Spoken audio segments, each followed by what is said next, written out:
Okay. Okay. So we're back outside. You can see I jumped ahead a little bit, and I got one of the wires run and soldered into place that it's going to be permanently. And now what I'll do is I'll show you how I did that, doing it with the other wire, the other track. Basically, each side of the track is one solid wire. There's no cuts or anything anywhere. So what to do is once you have the frame built and all your hoops attached, I use a piece of string with marked off every 5 feet with a little piece of tape, just so I know it's every 5 feet. And what I do is I run the rope, the string, through all the hoops, and I come up with the track layout that I want. And I leave a little bit of slack around the corners and that kind of stuff. Then I measure, count how many pieces of tape plus however many feet it is, and then I know how long I need to run my wire. Then what I do is, the length I need to cut it to, so I'm not dealing with a huge piece of wire.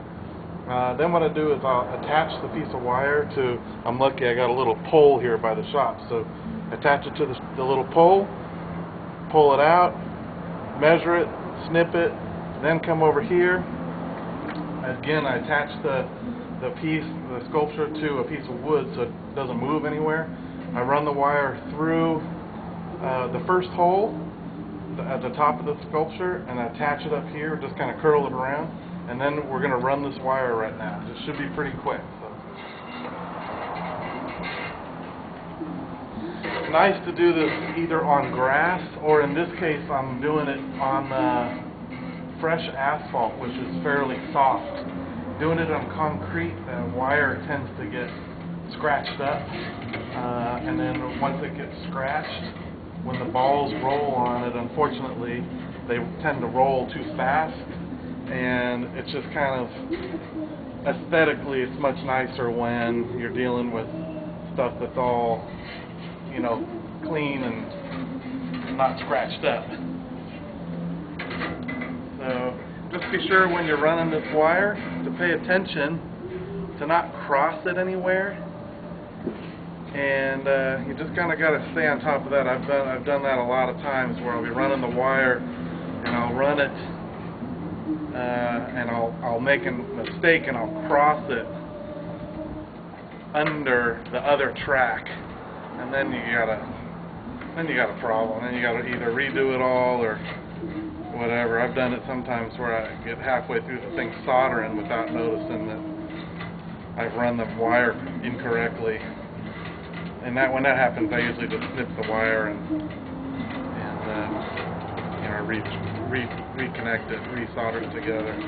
So anyway, I'm just running this like this.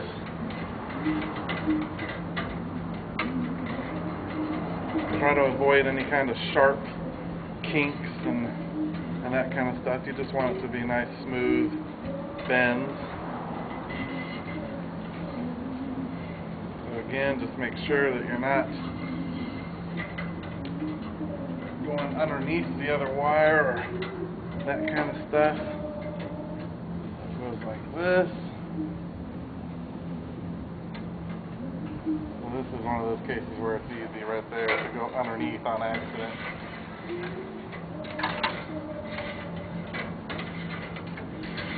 So we're gonna sorry, I gotta apologize in advance because we're just realizing that a lot of our videos are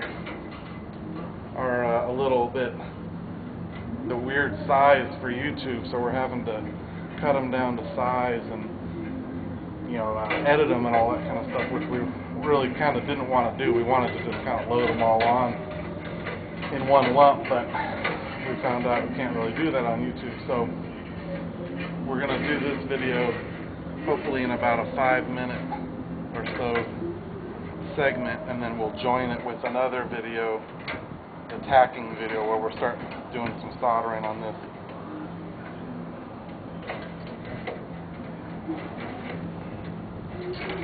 So we're going to take a break right now. We'll go back in the shop once this is done, and we'll start the soldering process. Okay.